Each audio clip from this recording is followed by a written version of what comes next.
días. La Congregación de las Hermanas Dominicas de San José y el Museo de Tejeda les da la bienvenida, les agradece su presencia y vamos a dar de una manera muy especial la bienvenida a las autoridades que nos acompañan. Monseñor José María Arancibia, Monseñor Santiago Olivera, nuestra Madre General de la Congregación, Madre Raquel Correa, las autoridades de los diferentes colegios de nuestra congregación. También le damos la bienvenida a todos los sacerdotes, los seminaristas que nos acompañan, y vamos a comenzar este momento donde va a ser un momento de gozo y alegría para la Iglesia, para presentar estos dos tomos del libro de la vida de nuestro Padre Fray Reginaldo Toro, obispo de Córdoba, fraile dominico y fundador de la Congregación de las Hermanas Dominicas de San José. También queremos agradecer al presidente del Consejo de Administración del Museo Tejeda, licenciado Edgardo Dainoto, y al director del museo, licenciado Ariel Bustos, por la disponibilidad al prestarnos las instalaciones del museo para poder realizar aquí esta presentación. A continuación, Madre Raquel Correa, priora general de la congregación, nos dirigirá unas palabras. Muy bien, buenos días para todos. Sí, prefieren el micrófono. Así que prefieren.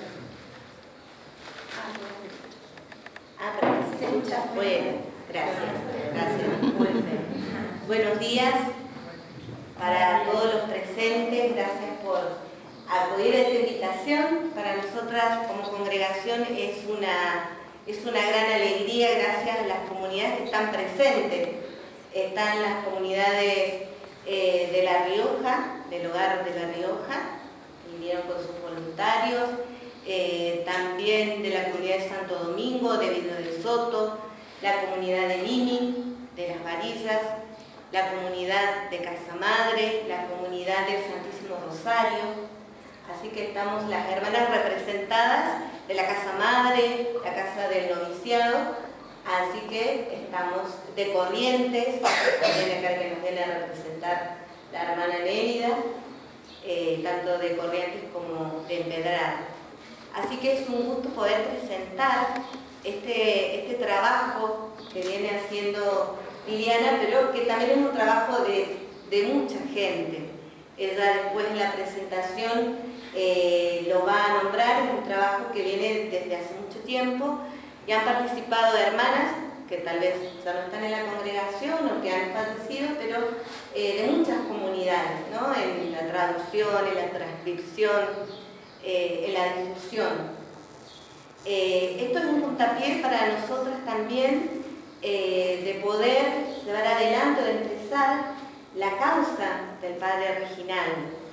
Nosotras fuimos a lo largo de toda esta investigación, a lo largo de todo este conocimiento de sus escritos, de su obra, de su persona, fuimos haciendo un camino espiritual también como congregación y fuimos valorando estas virtudes heroicas que marca también la Iglesia, además de estas virtudes teologales, las virtudes cardinales, en su obra, en sus escritos y en su propia vida y hasta en su propia muerte, hemos podido resaltar muchas de estas virtudes que él incitaba tanto a sus frailes, porque fue provincial, a la fundación, a las hermanas, a las otras congregaciones también, pero también a sus sacerdotes mientras fue obispo, ¿no? Este corazón de pastor.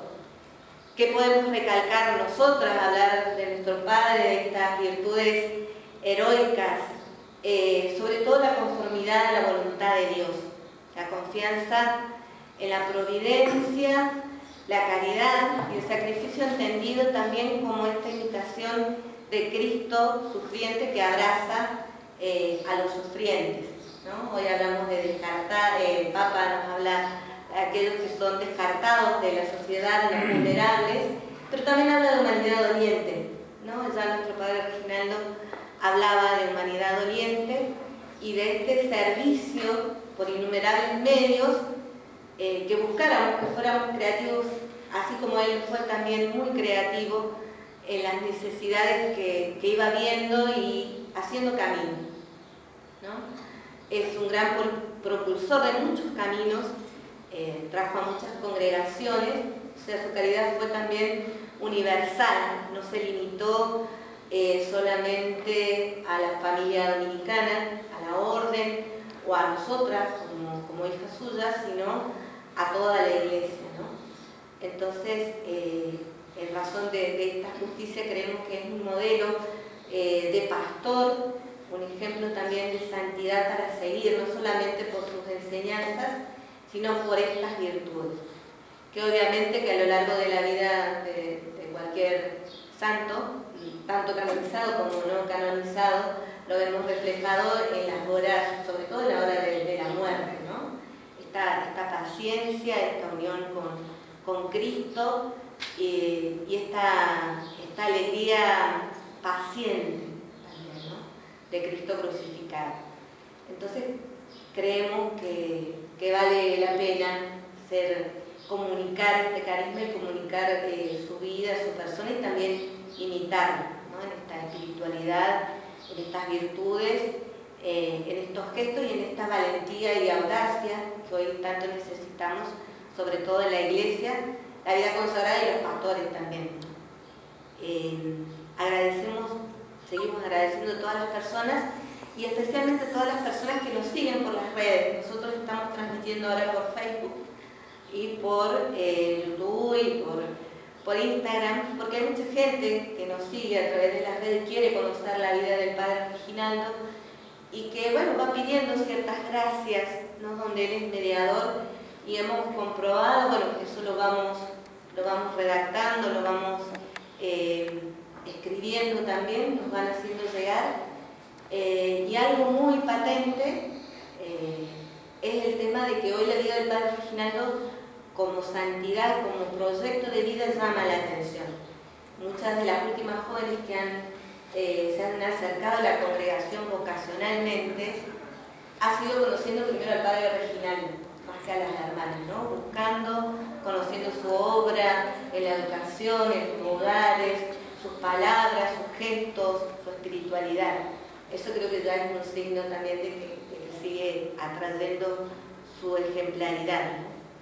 Entonces, bueno, disfrutemos ahora de lo que Liliana nos va a compartir a través de un video. Ella está en este momento viviendo con nosotras en la casa madre, por razones de salud, obviamente no puede estar aquí. Pero bueno, ha sido un trabajo de mucho tiempo y un trabajo muy delicado que lo queremos compartir con ustedes. Antes de presentar a Liliana de Denaro, como decía Madre Raquel, no puede estar presente por motivos de salud, pero también en gesto de gratitud como familia religiosa, queremos contarles que Liliana de Denaro fue profesora de la Escuela de Turismo en la Cátedra de Formación Turística Regional, Museología, Patrimonios Nacionales, Argentinos y Arquitectura Turística. Perita en historia para diversas causas de canonización. Conocedora de la vida de grandes hombres que supieron ser una respuesta concreta a las necesidades de la sociedad de cada tiempo. Ella, con sus trabajos de investigación, nos regala la posibilidad de ver la obra de Dios en la vida de los que se entregaron por el reino de manera radical en los diferentes estados de vida. Hoy nos hablará de Fray Reginaldo Toro, fundador de nuestra congregación.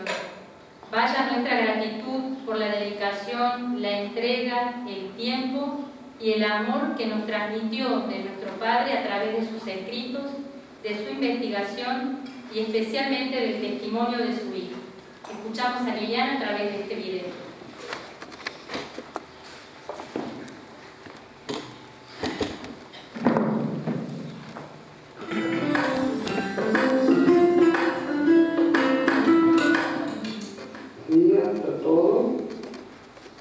Hoy nos encontramos acá reunidos en el Museo Tejeda para presentar los registros de Fray Reginaldo Toro en su etapa como miembro de la Orden de Predicadores y como obispo de Córdoba. su vida, como debió ocupar muchas funciones, muchos cargos, fue necesario consultar muchísimos archivos, no solo de la provincia de Córdoba, sino también a nivel nacional y a nivel internacional. ¿Por qué? Porque Fray Reginaldo Toro es de origen tucumano, él nace en Tucumán, y allí es donde madura su vocación y su devoción a la Virgen. Y así lo deja escrito en una de sus pastorales, donde manifiesta que había cultivado la devoción hacia la Virgen en el seno de su familia.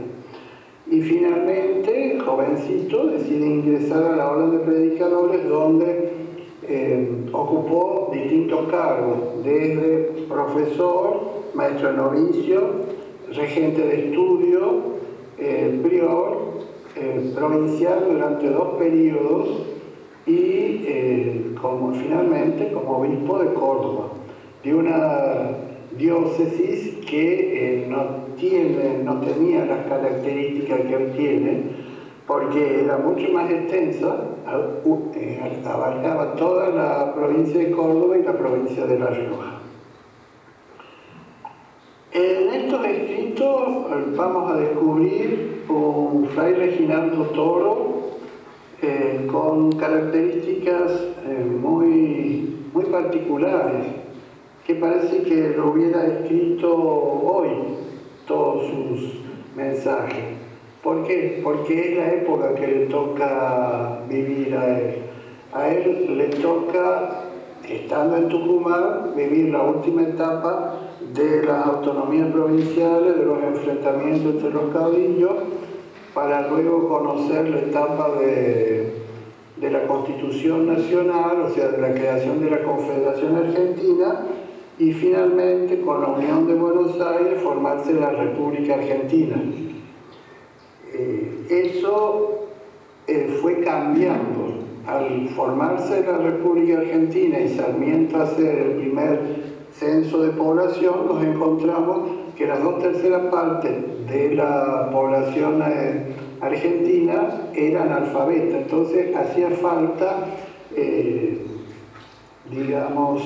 crear nuevas escuelas y además preparar mejor a los docentes.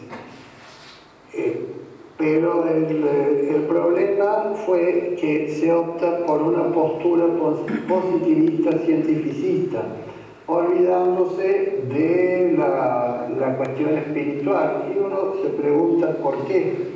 Porque es el momento de la inmigración, de la llegada de gente de otros países con sus creencias religiosas, que se fueron introduciendo al país, o sea, se fue diversificando el tema religioso, y por el otro lado se fue imponiendo la masonería y muchos escapaban de sus países de orígenes por ser anárquicos. Entonces empezó a cundir en ciertos grupos la anarquía. La cuestión es que los gobiernos empezaron a separarse de la iglesia. O sea, un gobierno manejaba sus leyes y sus disposiciones con un criterio, ¿no es cierto?, totalmente religioso. Entonces, por eso va a surgir la ley de cementerio, la ley de registro civil, la ley de educación común, la ley de matrimonio, que va a traer tantos problemas. Pero Fray Reginaldo Toro, ya siendo obispo, ha hecho un gran aprendizaje. ¿Por qué? Porque había conocido el resultado de los que le antecedieron y vio que en el enfrentamiento, en el choque, no se lograba nada, al contrario, se retrocedía. ¿En qué pone el acento él? Y por supuesto, por lo que acabamos de decir, ¿no es cierto?, que era necesaria la educación, pero hacía falta una educación que fuera integral, que fuera formadora. Pues en un momento dado dice, vivimos en una época en que los hombres abundan en conocimientos generales, de todas las ciencias humanas y superficiales en la ciencia única de Dios y los caminos que conducen a Él.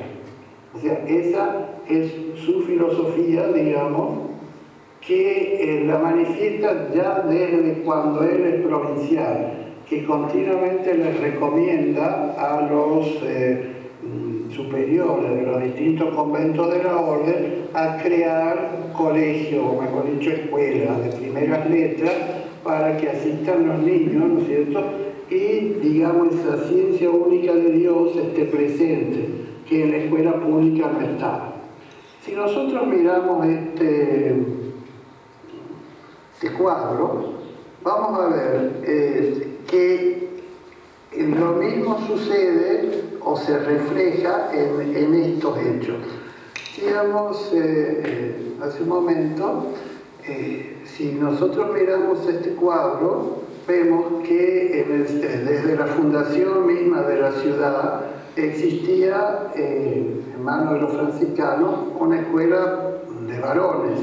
Y recién en el siglo XVIII, a fines del siglo XVIII, surge una escuela para niñas. Y luego hay un impasse hasta el siglo XIX en que se van sucediendo la fundación de distintas congregaciones generalmente dedicadas al carisma educativo. ¿Por qué? Porque era la respuesta, o sea, todos los miembros del clero secular y regular se daban cuenta de la necesidad de ese positivismo, acompañarlo, ¿no es cierto?, de una catequesis. O sea, no todo ciencia, sino ciencia y religión, cosa que se luchó muchísimo para lograr que en las escuelas se diera, en aquella época se le decía religión, pero no se lograba resultado al respecto. Entonces, Fray Reginaldo Toro, ese es su pensamiento, ¿no?, en cuanto a educación. Pero su obra va más allá de eso. Y lo primero que hace, ya venía entrenado en realidad, venía entrenado desde su etapa de provincial, en que en el primer periodo cuenta, él le escribe al maestro general, le escribe diciendo que ya ha hecho 3 visitas a cada uno de los conventos. Y en el segundo periodo nuevamente, o sea, venía con una toma de conciencia que era necesario tomar contacto con la realidad para recién adoptar las disposiciones necesarias. Entonces, cuando él asume como obispo, encara una intensa visita pastoral por distintos lugares y en reiteradas oportunidades, no una sola vez, y generalmente precedida de misiones volantes. Hay que pensar y recordar que en la época los vehículos que existían, estoy hablando de vehículos, no de animales, de atracción a sangre, de vehículos, estoy hablando de una mensajería que era como una diligencia mucho más simple y mucho más enclenque, digamos. Y el ferrocarril, pero el ferrocarril a vapor, o sea, un ferrocarril bastante incómodo y bastante difícil de transitar, según cuenta Zenón Busto, ¿no? Este mapa, que lo van a encontrar en el libro de la biografía de Toro, nos ilustra las distintas visitas, pero, o sea, es un mapa antiguo, vamos a aclarar primeramente. Y en ese mapa antiguo están marcadas las vías férreas que existían en aquel entonces. Sí, estaba prosperando las vías férreas, ¿no es cierto? La vía norte, que es esta, la vía que iba a Buenos Aires, pero había muchos otros lugares que había senderos, que se le decía camino, donde podía transitar la mensajería. Y había otro sendero más angosto que sí o sí había que ir a caballo o con mula. Lo primero que hace apenas asume o toma posesión de la diócesis es desde Córdoba ir a visitar Calamuchita, O sea, toda la zona de Los Reales, Calamuchita, Altagracia, toda esta zona, y esta zona no hay ferrocarril, no había ferrocarril en aquel entonces. Entonces no le quedó otra que hacerlo en la parte que hubiera camino, en mensajería, y en la parte que no hubiera camino, a caballo. Y el segundo viaje, que fue intensísimo, fue, por supuesto, una parte en tren hasta lograr llegar a Dianfune, porque después seguía al norte, y de Dianfune tomó una mensajería y empezó a recorrer toda la zona de Tras la Sierra, o sea, Cruz del Eje, Soto, La Higuera, San Carlos, hasta llegar a Villa Cura Brochero. Villa Cura Brochero, que en aquella época se llamaba Villa de Tránsito, hace los ejercicios espirituales en la casa de ejercicio que había fundado el Santo Cura Brochero. Luego, por eso vemos distintos colores, sí se vale del ferrocarril. O sea, por ejemplo, va a Villa María y el próximo viaje va a ir al sur, va a ir a la Carlota y va a ir a Reducción, y el siguiente va a ir a Río Cuarto. ¿Por qué? Porque esta zona, antiguamente, y no hacía muchos años, hace poco que se había liberado esta zona de los sucesivos ataques que sufrían, entonces empezó a poblarse.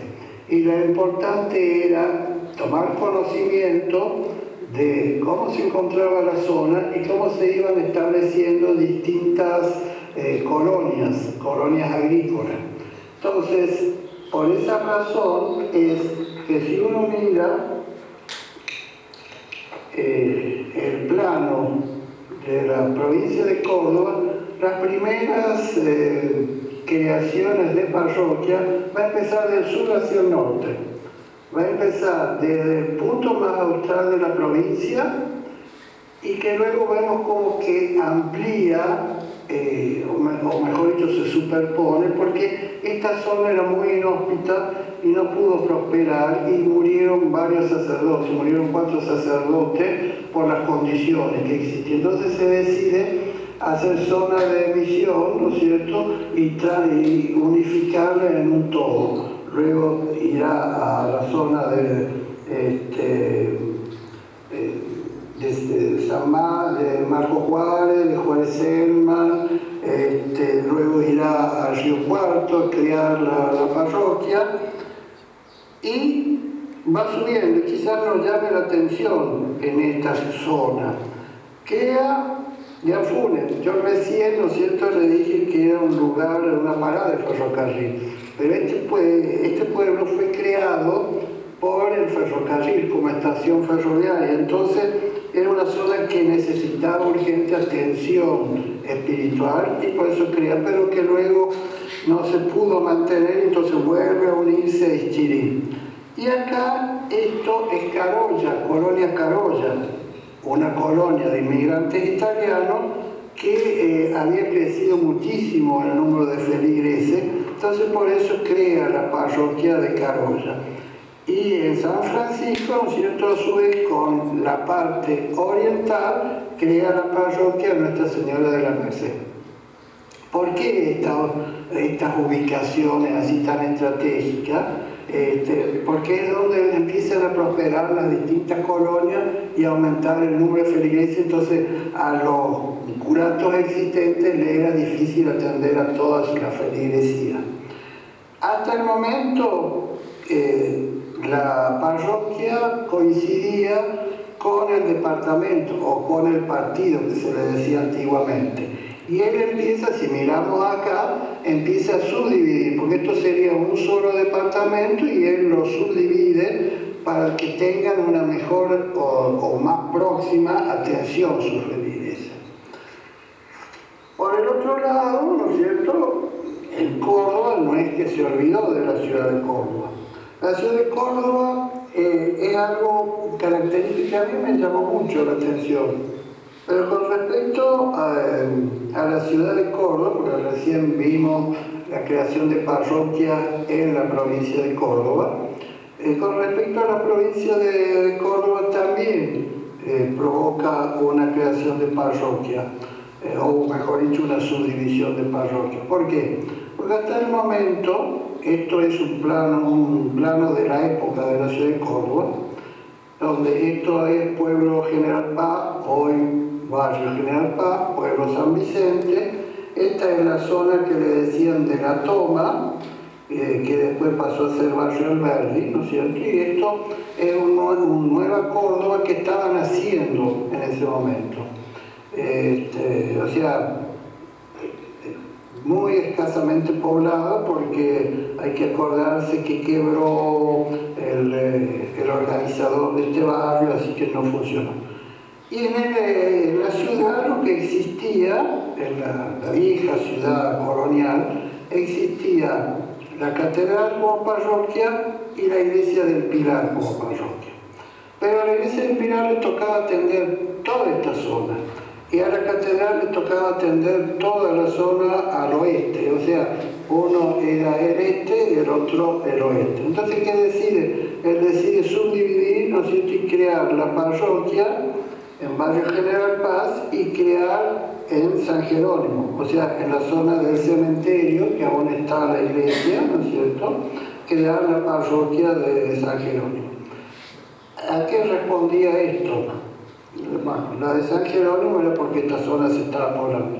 Pero con respecto a Barrio General Paz, como la estación de trenes del Mitre, y que en aquel entonces el Mitre y el Belgrano salía del mismo lugar, si uno mira hay vías de trocha angosta y de trocha ancha, porque salían del mismo lugar.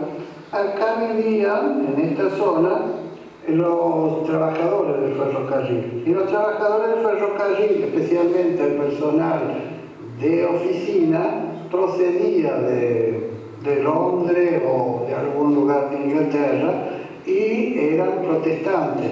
Y a su vez iban difundiendo su fe entre los vecinos. Entonces, la zona necesitaba una atención religiosa más próxima, ¿no? Más directa, a pesar que ya estaban instaladas las esclavas, pero las esclavas tenían el colegio y tenían la capilla con misa ocasional por el capellán. Entonces necesitaban una actividad parroquial más intensa.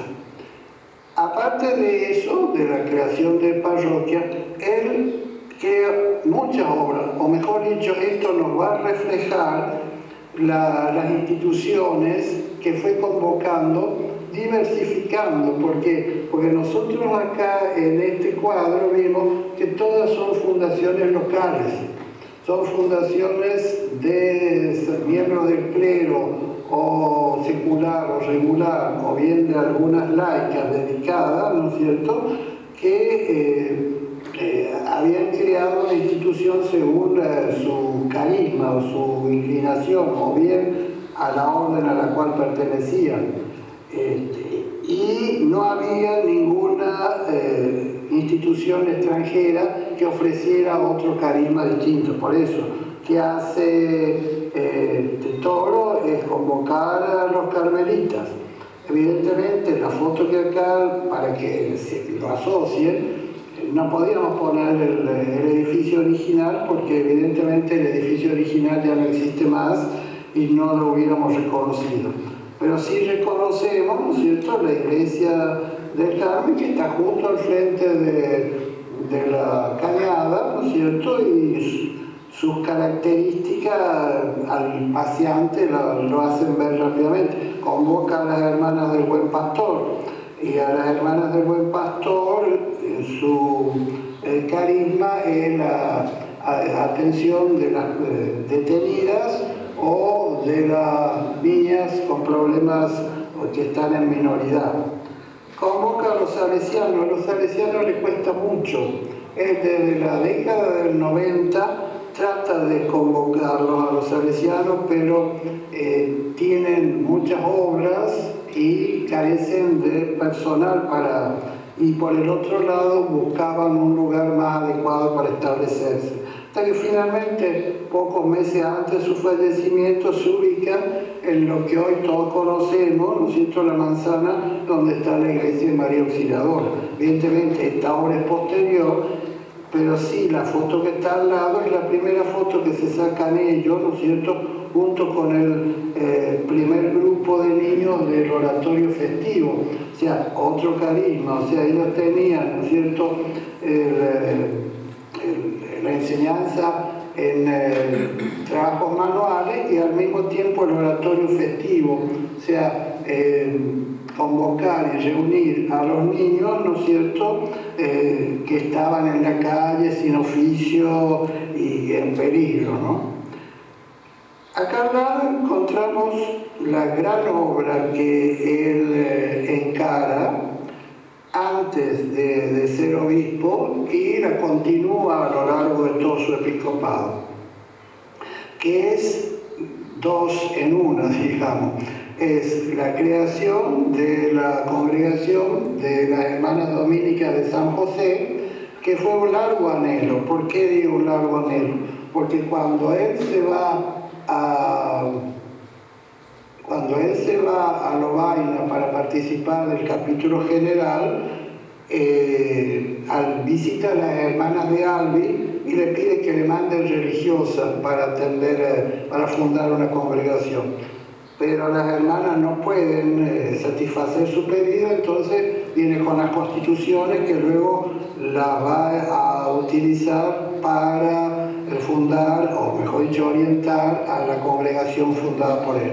Y a su vez esa congregación va a dedicarse a la educación y a la atención de los enfermos. Como educación, ¿no es cierto?, va a fundarse primero un colegio en el centro y después en las afueras, en aquella época eran las afueras, va a hacer construir el colegio que hoy conocemos como San José, que ahí es donde aún se encuentran impartiendo educación. En el punto opuesto, el otro acento que él pone, muy interesado en el tema, ¿no es cierto?, que es la educación de los seminaristas. Y recién yo ¿qué le dice a los novicios? En aquel entonces, la ciencia hincha y la caridad edifica. Entonces, es un tema de gran importancia para él, la formación de los seminaristas, prepararlos para la función que van a desempeñar. Entonces, no solo les construye el nuevo edificio a través de Mariano Well, que es el mismo constructor del Colegio de las Hermanas Dominicas, sino que también le va a cambiar el plan de estudio y va a incorporar nuevas disciplinas y nuevas materias. Y acá no lo tenemos, pero él va a ser el que consigue tener el primer palacio episcopal, que es el que está en la calle Vélez Arfiel, entre 27 de abril y Casero, y que hoy es un museo, bueno, pero nada que ver, dedicado creo que a los movimientos sindicales. Ahí era el primer palacio episcopal que consigue. Y finalmente en esta foto, que es de la época, nos muestra el lugar donde se encontraban, porque uno imagina Córdoba construida como está en la actualidad, pero en realidad la Córdoba de la época de Toro es esta, ¿no es cierto?, de pocas construcciones, de mucho espacio libre, y acá al fondo vemos el Santo Tomás, el Colegio Santo Tomás, y más al fondo acá están las Hermanas Dominicas, este edificio. Pero con respecto al Colegio Santo Tomás, me quiero detener un momento. El colegio no lo construyó, ¿no es cierto?, una agrupación que trataba de revivir la fe entre los jóvenes estudiantes universitarios y del secundario, y se dieron cuenta que lo que era necesario crear un colegio nacional, pero católico.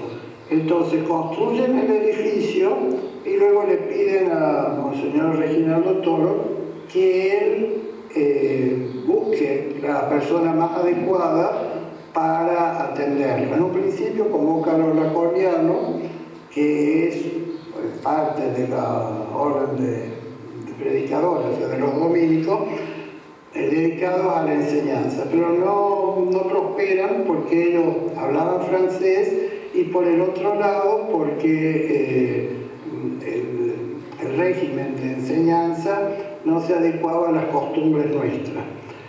Entonces se retiran a los 2 años y al año siguiente convoca a los padres escolapios. Y los padres escolapios se van a dedicar no solo acá, sino que van a instalar un nuevo colegio en Barrio General Paz, en vida de Monseñor Togo. O sea, esto es una apretada síntesis donde acá vemos una capillita que es la capilla de San Francisco Solano, que está acá en Barrio Güemes, y es un largo anhelo de Fray Reginaldo, porque siendo prior y provincial predicó muchísimas veces, porque la zona esa era por donde entraban las carretas y entraban las armias de mulas trayendo comestibles. Era una zona comercial y de gente muy pobre y sin oficio. Entonces necesitaban una atención espiritual muy especial. Y él predica misiones, predica sermones en esa zona, pero no lograban construir una capilla sólida. Entonces él, siendo obispo, hace construir la capilla de San Francisco Solano. Esto es una apretada síntesis, ¿no es cierto?, de algunas de sus obras, pero es mucho más rico de lo que estamos hablando en este momento. Creo que podríamos hacer una síntesis, digamos, diciendo que su proyecto, ¿cuál fue? La educación de nuevas generaciones como docentes, la reinstalación de la vida en común en toda la provincia como provincial, la reconstrucción o restauración de iglesias y conventos de la orden dominica, mejorar la preparación de seminaristas y ofrecerle un mejor confort, educar a las niñas como instrucción más formación, yo digo. O sea, que sea formación, no solo instrucción. Asistir a los enfermos corporal y espiritualmente y profundizar la atención de la feligresía en la diócesis, a través de la creación de nuevas parroquias, a través de numerosas visitas pastorales, la realización de misiones, la creación de una asociación para las misiones. O sea, realmente el tema espiritual le interesa muchísimo. Por eso, y lo que llama la atención, sinceramente a mí me llamó la atención cuando le digo Daniel es empleado del arzobispado en la parte de archivo. Buscame, le digo, cuando Toro confirma en Córdoba, que me contesta, te tengo que mandar todo el libro, porque continuamente está confirmando. Y al principio confirmaba 4 veces por semana en la catedral, y confirmaba en el Palacio Episcopal, y confirmaba en Santo Domingo, y confirmaba en todos los colegios. Cosa inédita en la época, o sea, quería la reafirmación, ¿no? Lo que en el bautismo uno que no está consciente de sus actos lo reafirmara con la confirmación. Yo entiendo eso, ¿no? No solo confirmaba en la visita. Y lo otro curioso es que Ladislao Castellano, que es uno de los obispos auxiliares que tuvo, cada vez que se iba de vacaciones, porque era en San Javier, hacía todo el recorrido entre la sierra y confirmaba. O sea, un marcado interés, ¿no es cierto?, por la fe de su feligresía, que eso es lo que noto. Bueno, yo quería agradecer a algunas personas muy especialmente, ¿no? A Ana María Brax, que es la archivera de los Escolapios, que se mostró totalmente dispuesta desde el primer momento, a las hermanas que me ayudaron, pero antes que todo a las que decidieron emprender esto allá en 2013, que me fueron a buscar a casa y decidieron emprender este trabajo de investigación. Después quería agradecer al señor Cornavaca, que me ayudó con los latines, a María José Isola y al presbítero José Frigerio, que fueron mi pie y mi cabeza en Buenos Aires y en Roma, porque la verdad, como estaba imposibilitada, ellos hicieron el trabajo, ¿no? Que fue bastante arduo.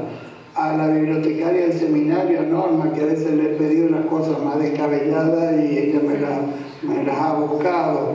A los secretarios de la provincia salesiana, al padre Campos y al hermano José Sobrero, que realmente buscaron lo imposible, porque yo les hablaba que había un diario y ese diario no aparecía por ningún lado, pero me mandaron toda la información rápidamente. Al director del archivo histórico, a la directora del archivo histórico municipal, a Liliana Torres, que le he llamado hasta de noche a su casa. Por eso y se me acaba, siempre se me va a escapar alguno, pero realmente son los que más entusiasmo mostraron, ¿no? En este trabajo.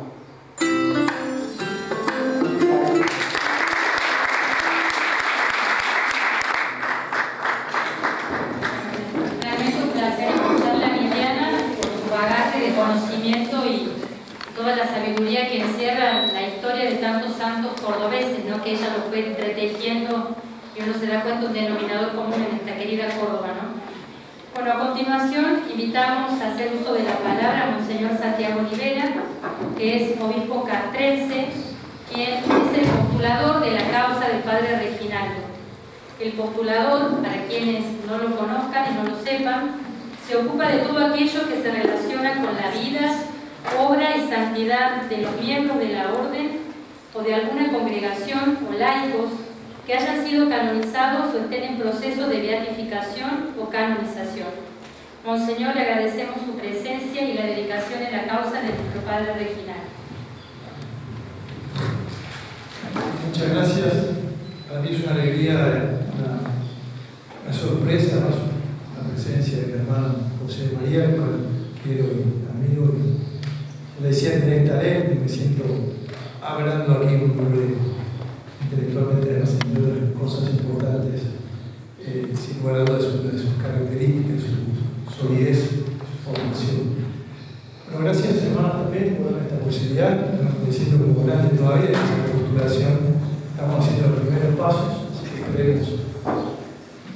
Para mí es una alegría presentar formalmente, podríamos decir así, dar a luz a esta obra de la licenciada Liliana de Denaro.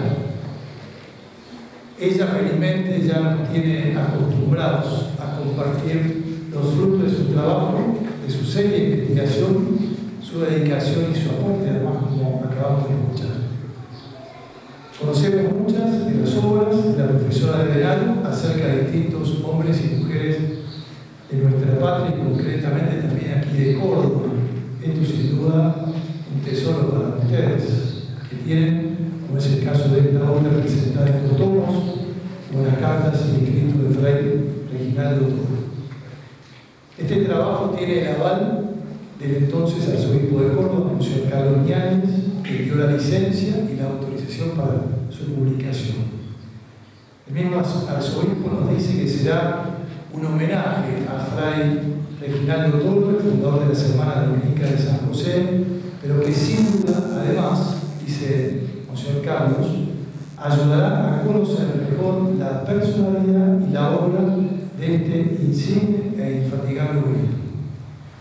Sabemos que Fray Reginaldo Toro, sacerdote dominico, obispo de Córdoba, desde 1888 hasta 1904, y desarrolló una intensa labor apostólica aquí en la provincia, en la actual diócesis, misionando, predicando, confirmando y creando nuevas parroquias, alentando nuevas iniciativas apostólicas y caritativas, aún con lo que significaba hacerlo en esa extensa diócesis de entonces, como bien dijo la licenciada, comprendida de la provincia de Córdoba y de La Rioja.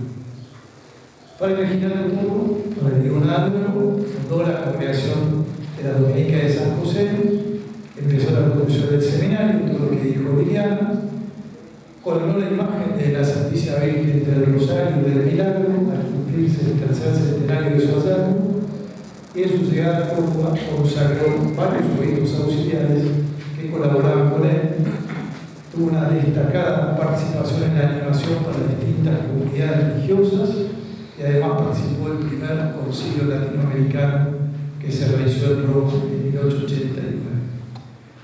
En estos dos tomos uno puede encontrar abundantes trabajos, como dijo Monsignor, de este infatigable obispo e insigne religioso.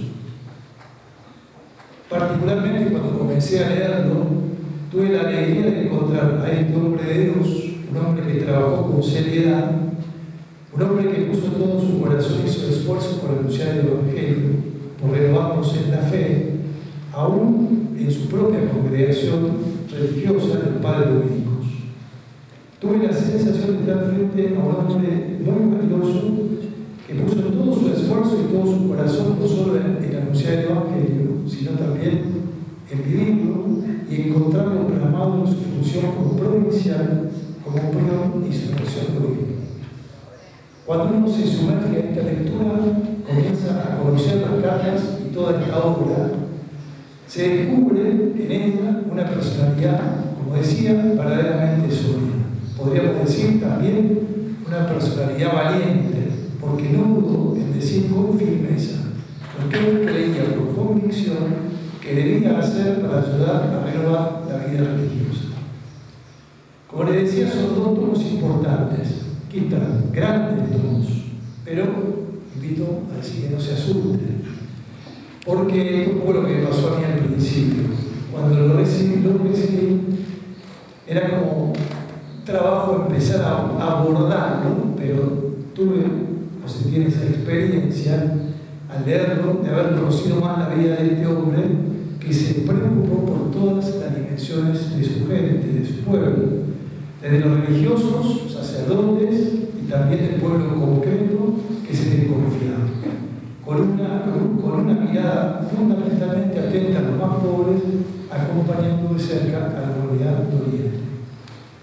En este compendio de escritos de Reginaldo que hizo la licenciada Liliana de Denaro, también con las hermanas dominicas, que son fruto de su acción pastoral, como dice el libro, sus hijas ayudaron, como también lo dice la madre Raquel en la introducción, a hacer este trabajo paciente de años de búsqueda e investigación que implicaron horas de lectura, viajes, visitas a los archivos, traducciones y correcciones detalladas que permitieron arribar a la publicación de este libro.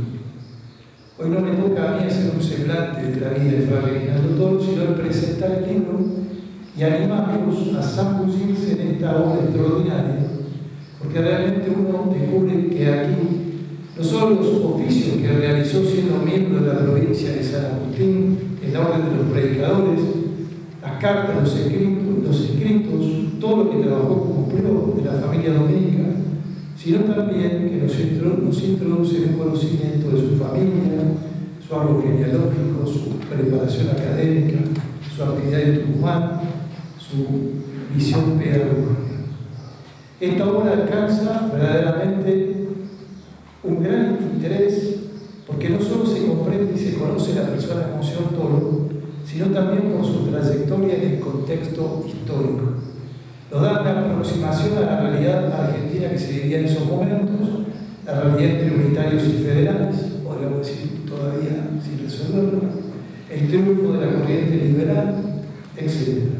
Sin lugar a dudas, ha sido un hombre de su tiempo y a la vez, siendo heredero de la formación y tradición dominicana, pudo dar respuestas cristianas y sacerdotales a esos tiempos turbulentos que se vivían, preocupándose por la educación, por la renovación, por la disciplina y la observancia, por una sana vida consagrada espiritual de las comunidades religiosas. De modo particular quisiera referirme a lo que la introducción del segundo tomo relata y que paso a leerles.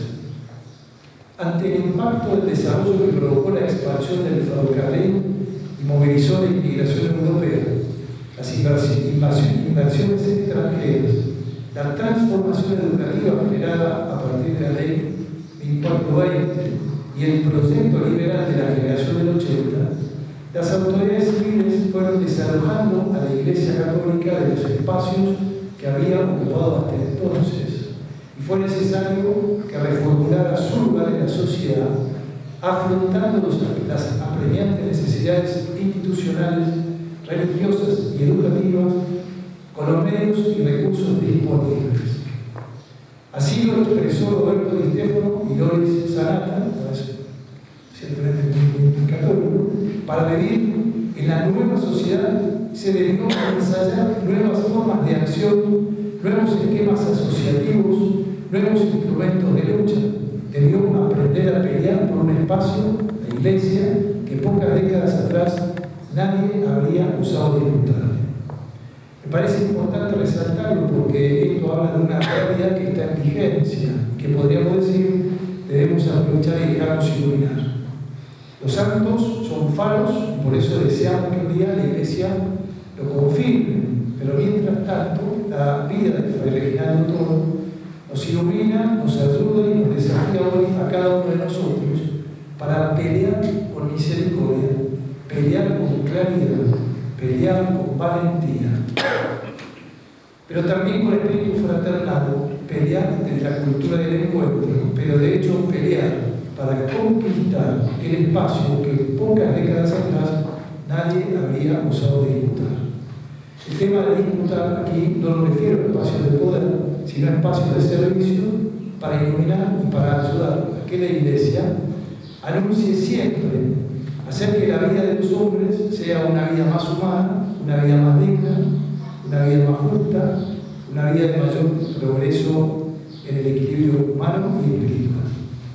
Como para ir terminando, me parece que la lectura de esta gran obra, que como les decía, los animo a sumergirse en ella, no solo conocemos la obra de un titán, como todavía entregada, con sus luces y sus sombras, con sus dificultades, ninguna adversidad o situación compleja, aún en lo personal, lo asustó para hacer lo que hay que hacer y para decir lo que hay que decir. Pero insisto, realmente esta obra nos introduce en la vida de Fray Reginaldo Toro y nos ubica en la historia argentina, en la historia de nuestra patria de entonces, en nuestra historia de la Iglesia, tanto argentina como la universal, la presencia de los papas Pío IX, León XIII.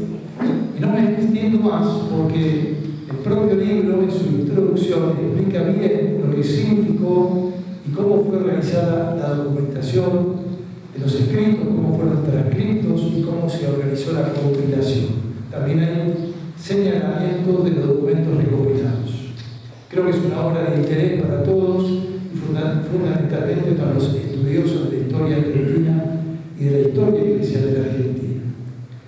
Y para terminar, quisiera compartir lo que una virgen consagrada de nuestro obispado, cuando fui conociendo, le fui contando y fui leyendo algunas cosas de Fray Reginaldo Toro, ella me expresó, me escribió: impresionante todo el trabajo de este obispo, es como brochero, es como el que. Gracias.